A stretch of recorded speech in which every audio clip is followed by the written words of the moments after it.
Kumusta po kayong lahat? Isa pong muling magandang araw ang ating ipinapaabot sa lahat ng mga nakikipagkaisa sa pag-aaral ng salita ng Diyos. We are now on our second part sa pag-uusap po natin at pag-aaral ng Jesus's difficult sayings. Let me ask you a question at narito po yung ilang mga katanungan na isang katanungan na nais kong iparating sa inyo na gusto ko pong mag-interact kayo. Alin po kaya ang kasalanan sa aking babanggitin na hindi kayang ipatawad ng Diyos? Okay po? Aling kasalanan sa mga babanggitin ko ang hindi kayang patawarin o ipatawad ng Diyos? Una po, young people aborting a baby.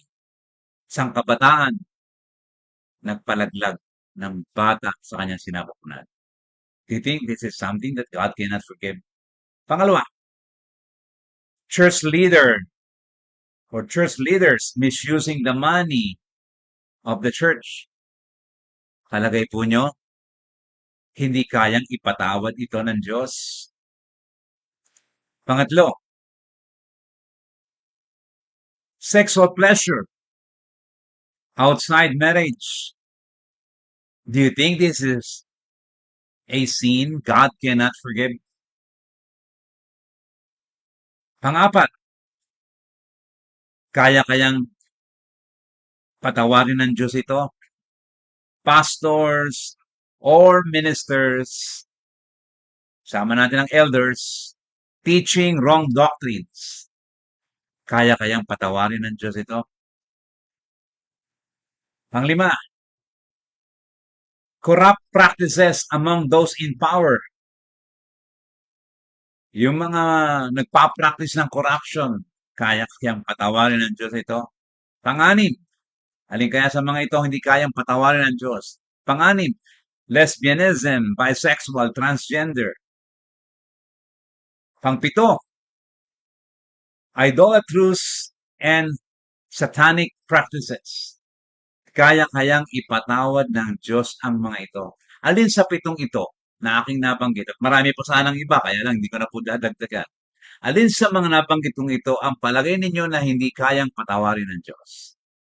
Let me read to you our scripture for the day na sinasabi nga po natin sa ating topic, Jesus' difficult sayings. Mark 3:28-29. Truly I tell you, people can be forgiven all their sins and every slander they utter.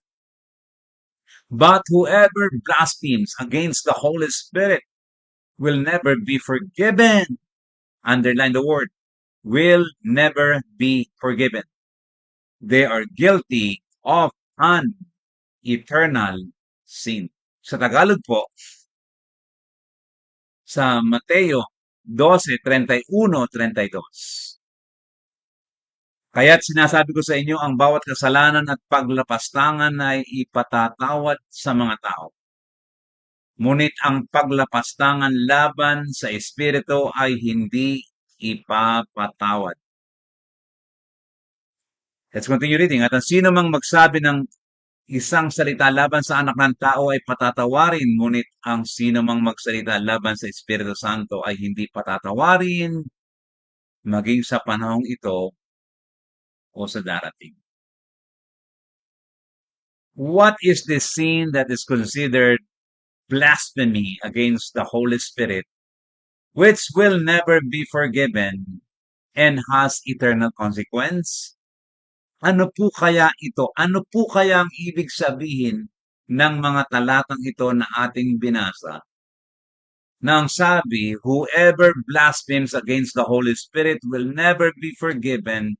They are guilty of an eternal sin. Sa palagay po kaya ninyo, mga kapatid, nagkasala na po kayo at ako laban sa Espiritu Santo na baka nagkasala na tayo.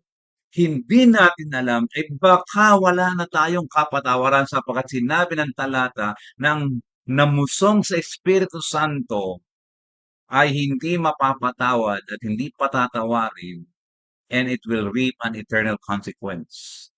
na hindi ka nais-nais. Before we answer this question, kung ano nga ba itong blasphemy of the Holy Spirit na hindi mapapatawad at hindi patatawarin, let's take note first of what it says concerning the Holy Spirit, that we can commit blasphemy against the Holy Spirit. He is therefore a person in the Godhead. The Holy Spirit is a person in the Godhead. Isa po siya sa persona sa kabuuan ng Diyos. The Holy Spirit is not a power like a wind. It comes but you don't see it. Yun ang hangin. The Holy Spirit is not an influence or a force. He is a person who has the capacity to relate with other persons. The Holy Spirit can speak. The Holy Spirit can listen. And the Holy Spirit can be blasphemed. Pwede tayong magkasala ng pamumusong laban sa Kanya, for He is God. Acts chapter 5 verses 3 and 4.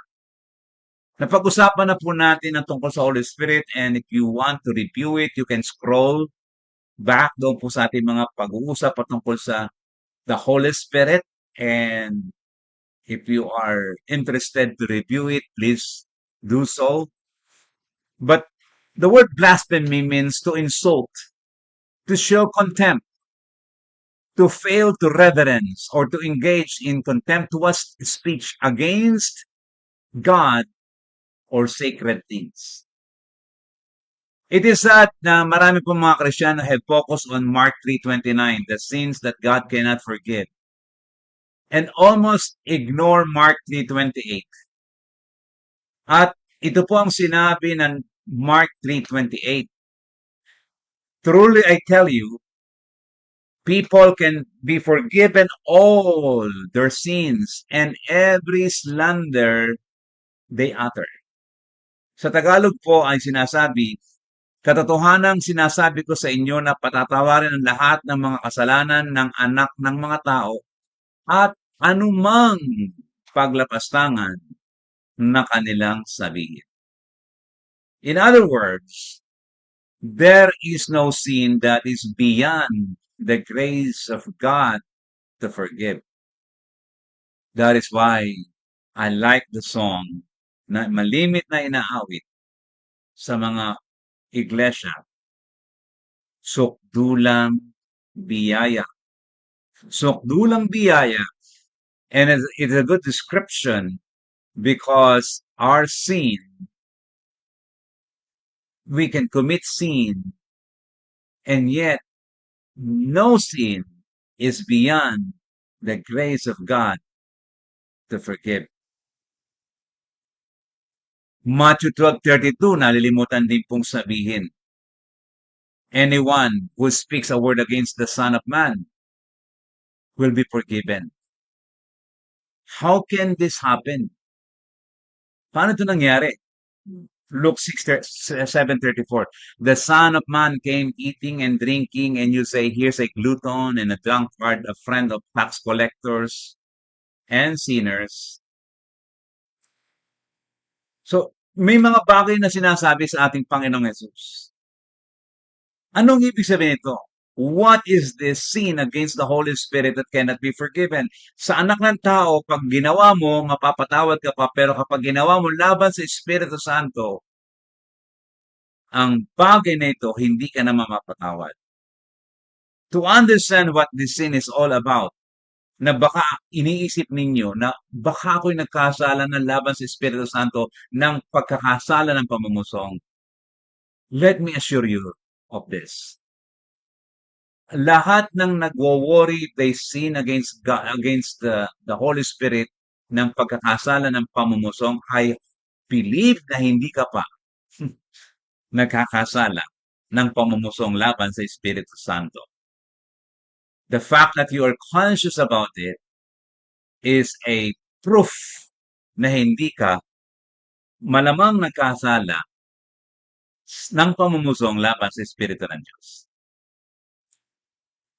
Let's read Marcos 3:20-22 para maunawaan po natin ang konteksto ng ating pinag-uusapan.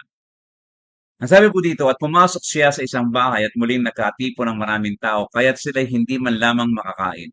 Nang mabalitaan niyon ang kanyang sambahayan, lumabas sila upang siya'y pigilin sapagkat sinasabi ng mga tao, wala siya sa sarili. At sinabi ng mga eskriba na bumaba mula sa Jerusalem, nasa kanya si Beelzebul. Sa pamamagitan ng pinuno ng mga demonyo ay nagpapalaya siya ng mga demonyo. Ito po yung konteksto ng binasa natin sa Marcos. At ang ating binasa, Marcos 3:20-22. Ito naman po yung konteksto ng Mateo 12:20 sa Mateo 12. Pagkatapos ay dinala kay Jesus ang isang bulag at pipi na inaalihan ng demonyo at kanyang pinagaling ito. Kaya't ang dating pipi ay nakapagsalita at nakakita.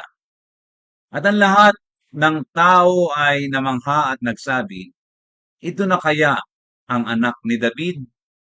Ngunit nang marinig ito ng mga Pariseo ay sinabi nila, ang tao ito'y nagpapalayas ng mga demonyo sa pamamagitan lamang ni Beelzebul na pinuno ng mga demonyo.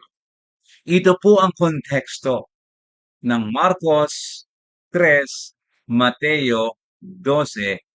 Ang ating Panginoong Hesus ay sinasabihan ng mga bagay na mali, taliwas sa katotohanan, kasinungalingan, at pamumuso laban sa kung sino talaga ang Panginoong Hesus.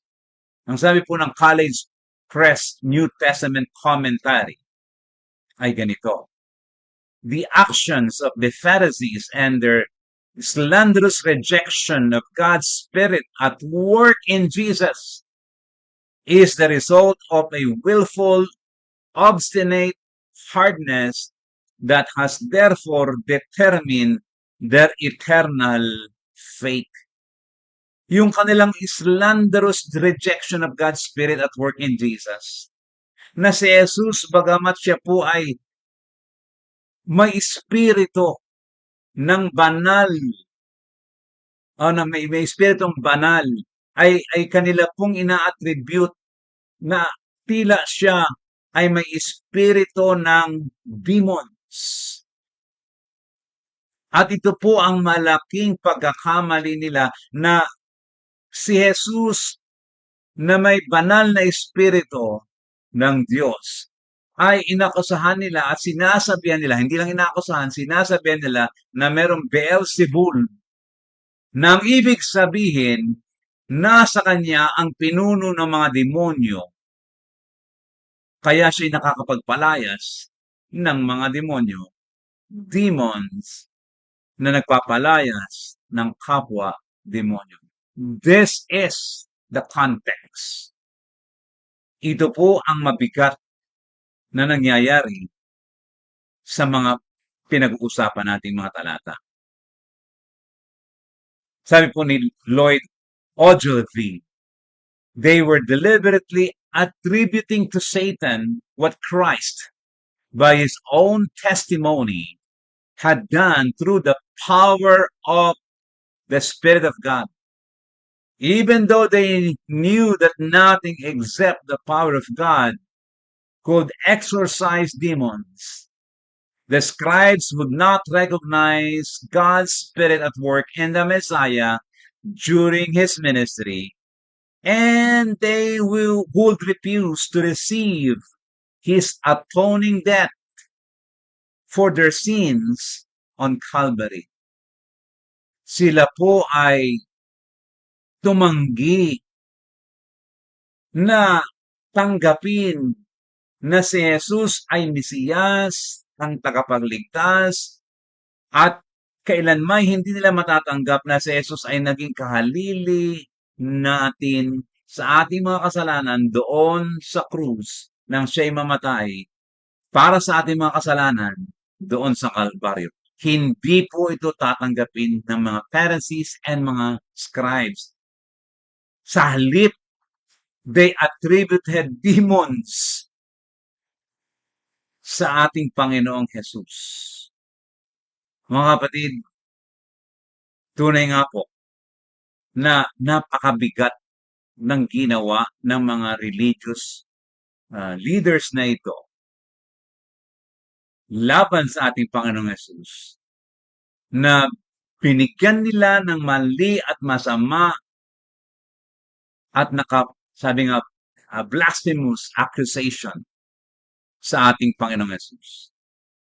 Nabanggit nga po ni Matthew Henry, those therefore who blaspheme this dispensation of the Spirit cannot possibly be brought to believe in Christ.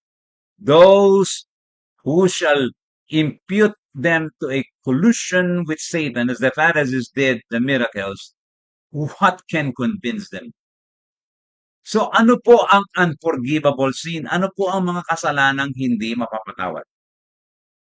Number one, batay po sa ating talakay ng mga talataan based on the context, based on what we had witnessed, ano po ang tinutukoy mismo dito na hindi mapapatawad na kasalanan ng isang tao? Number one, attributing to Jesus who He is not. Yung ilagay mo sa kalalagayan ni Jesus, ibigay mo kay Jesus, i-attribute mo kay Jesus ang isang bagay na hindi siya o hindi niya ginagawa. The wonder-working power of Jesus is from the Holy. Underline the word holy. Listen to the word Holy Spirit. Ang ginawa ng mga taong ito, ng mga scribes and Pharisees, they said he had the evil spirit, that he had demons. Instead of saying that Jesus is wonderfully working from the power of the Holy Spirit, they attributed it to the evil spirit.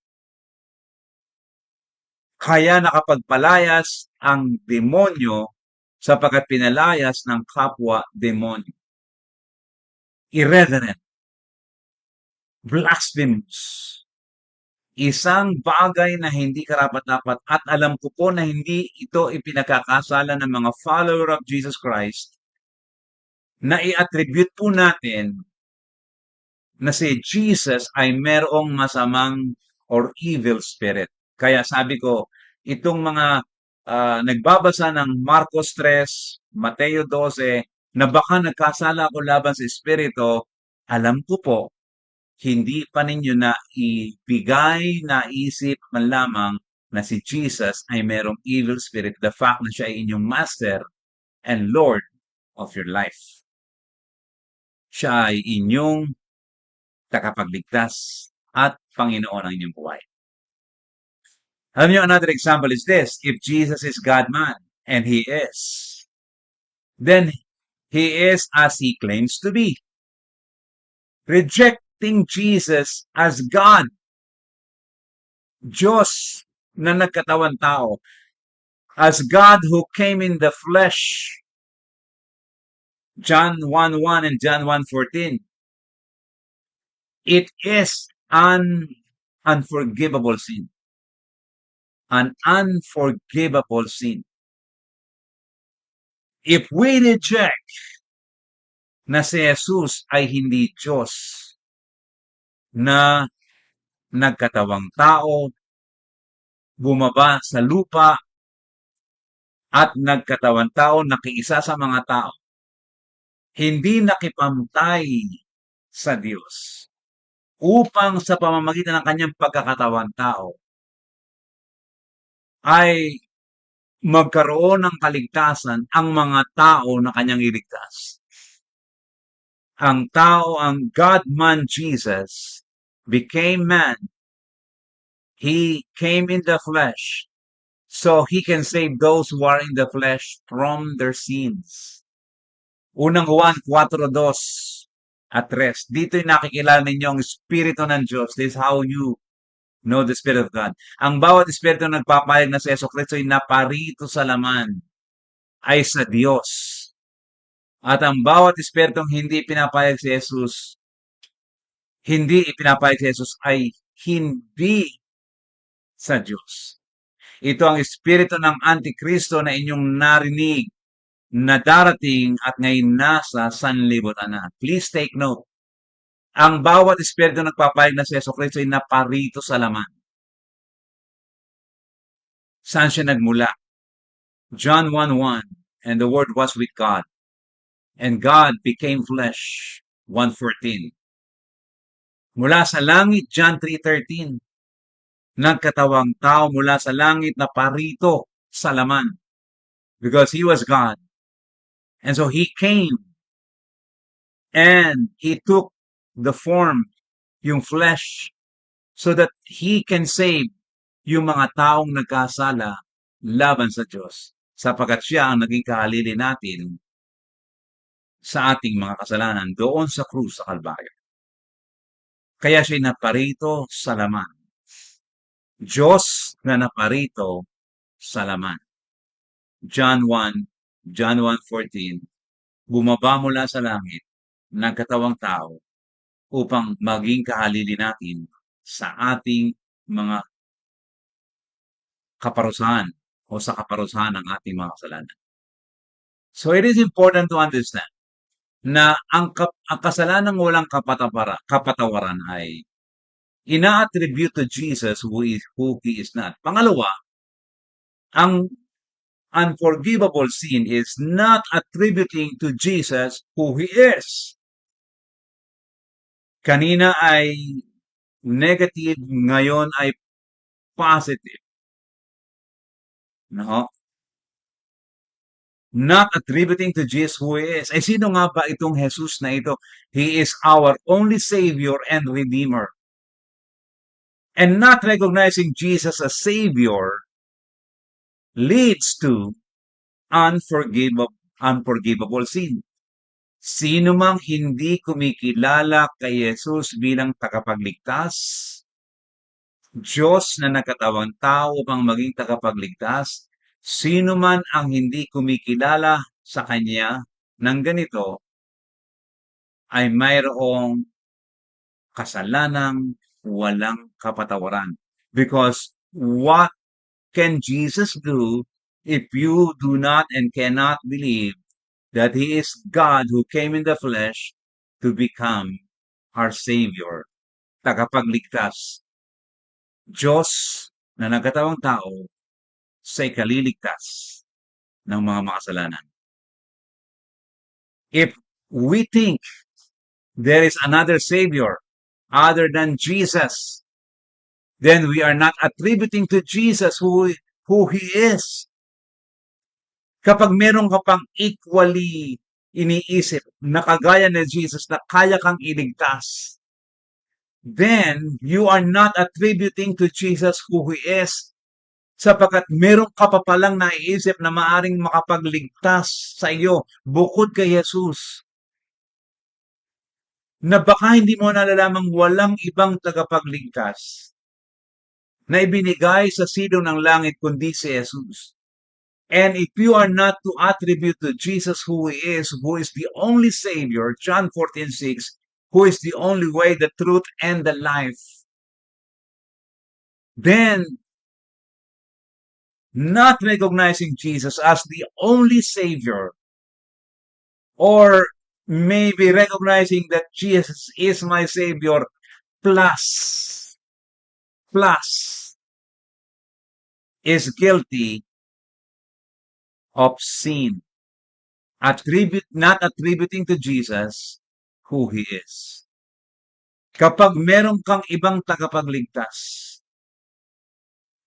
o kinikilalang tagapagligtas, o itinaragdag na tagapagligtas, liban kay Jesus,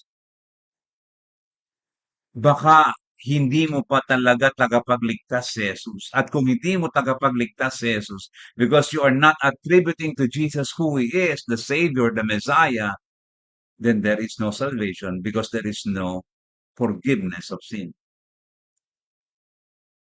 Unang Juan 2:22. Sino ang sinungaling? Kundi ang nagkakaila na si Jesus ay siyang Kristo, tagapagligtas. Messiah, the Anointed One. Ito ang Antikristo, ang nagkakaila sa Ama at sa Anak. Ito po ang sinungaling, nagkakaila na si Jesus ay siyang Kristo. Kapag ikinakaila natin na si Kristo ay galing ay tagapagligtas, nag-iisang tagapagligtas, nag-iisang Mesiyas, kung meron pa tayong idinadagdag kay Jesus bilang tagapagligtas, and we're not attributing to Jesus who He is, who He really is, then baka tayo ay mayroong kasalanan walang kapatawaran because Jesus is not your Savior, not your Messiah.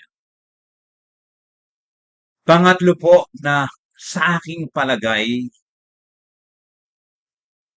at pag-aaral ng salita ng Diyos ay isa ring kasalanang walang kapatawaran, unforgivable sin, is this: having a faith that does not work.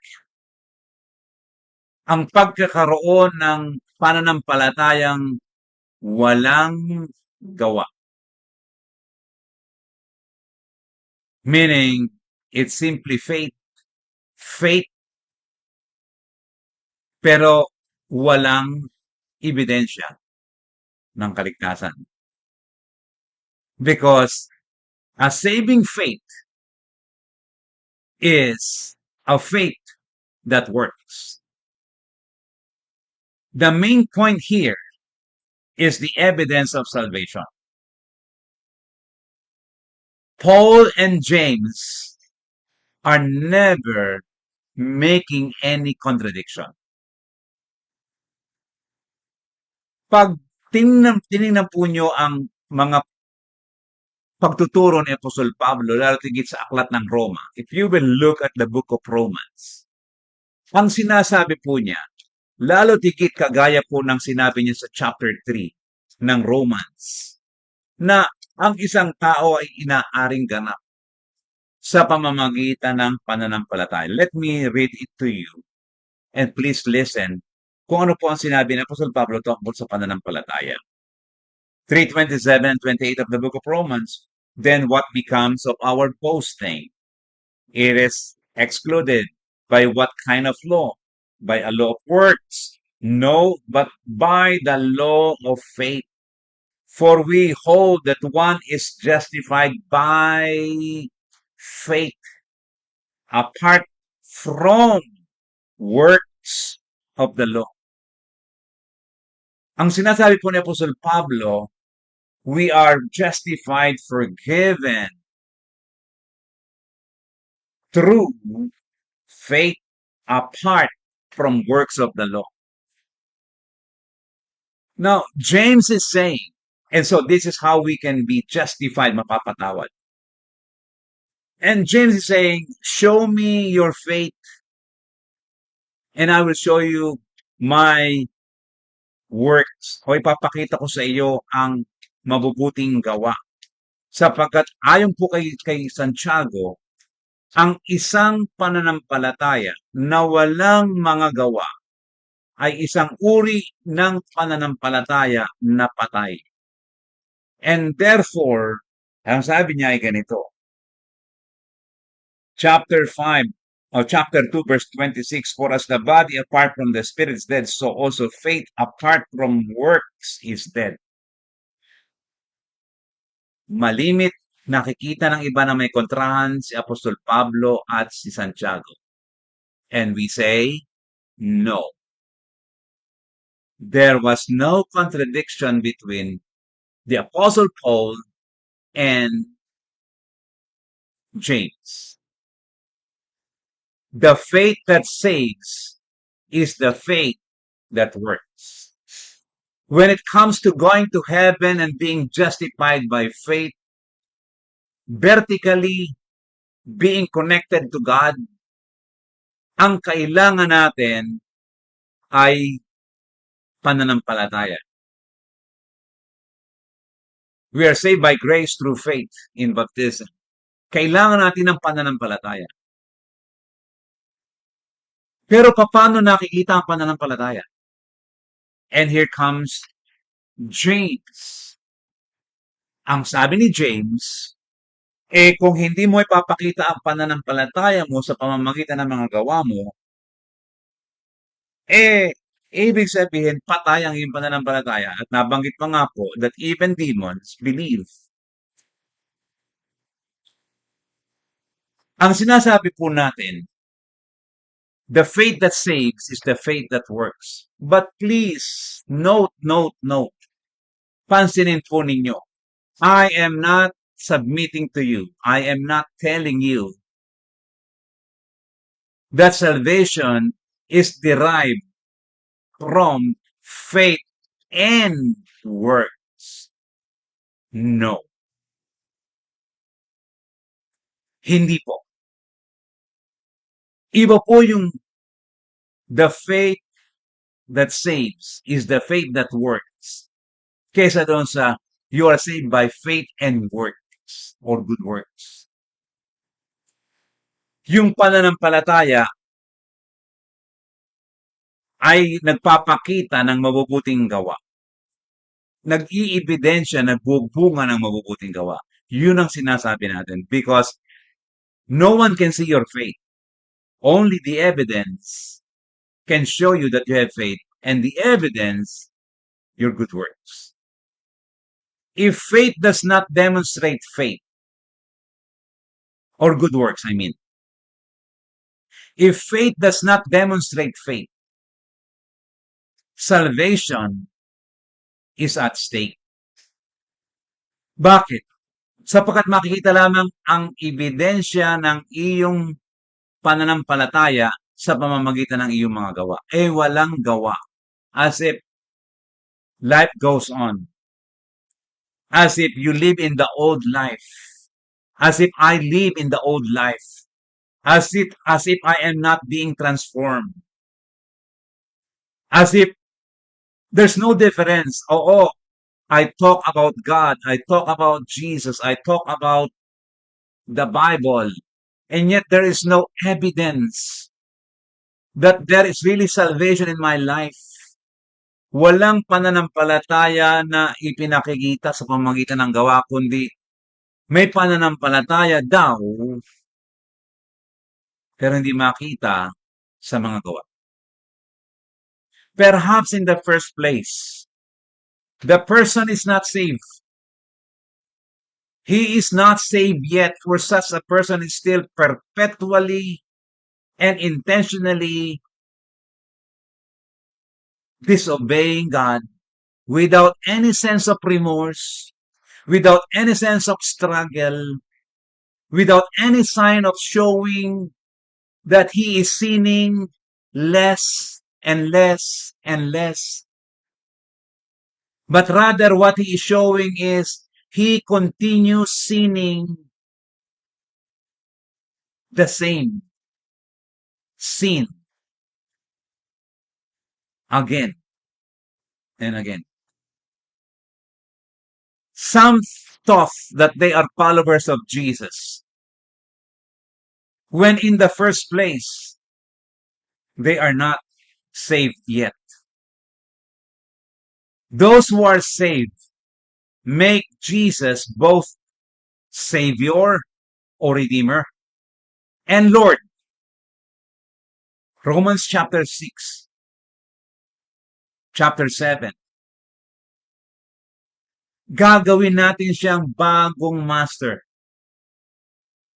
bilang bunga ng ating bagong Panginoon, bagong buhay sa bagong Panginoon. Dati master natin ang kasalanan. Sin is our master. Now Jesus is our master. Some will only emphasize Jesus as Redeemer, Jesus as Savior, Jesus as Messiah, and live as a life as if he has no new master, na parang ang kanyang master pa rin ay ang kasalanan o ang dating buhay. Are we going to die not sinning at all? Pwede kayang mamatay ang isang tao na hindi na nagkakasala? Answer, impossible. Should we die sinning less and less? If not overcoming sin at all, can we sin less and less? Can people see the evidence of our salvation? That we are really in Christ, that He is our Savior and Lord of our lives. Listen to this. As followers of Jesus, we can, meaning freedom, we have the freedom, and we love, meaning willful choice, progressing in sanctification. Let me say that again. As followers of Jesus, we can and we love progressing in sanctification. Lumalago tayo sa pagpapakabanal. I encountered a lot of Jesus's followers who were living in sin even at the start of following Jesus. 4 years. Parang walang pagbabago. Yet you can also see in their lives, as they mature, after few years of following Jesus, that they are growing in Christ, progressing in sanctification, and they were being transformed from glory to glory. Dati, they were watching pornographic materials. Now, overcome. Dati, they were misusing God's money, corruption, gambling, etc. Now they are good stewards of God's money. Overcome.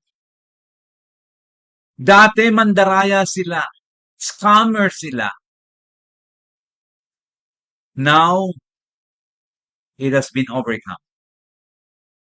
Dati, nanunuya, cursing, masakit magsalita, mapanuya. Now, overcome. Nalampasan na. Dati, ang daming bisyo. Bisyo sa kaliwa, bisyo sa kanan, bisyo sa itaas, bisyo sa ibaba, lahat na ng klase ng bisyo. Now, as they progress in sanctification, overcome. All because of the inner strength given by the Holy Spirit. Efeso 3:16.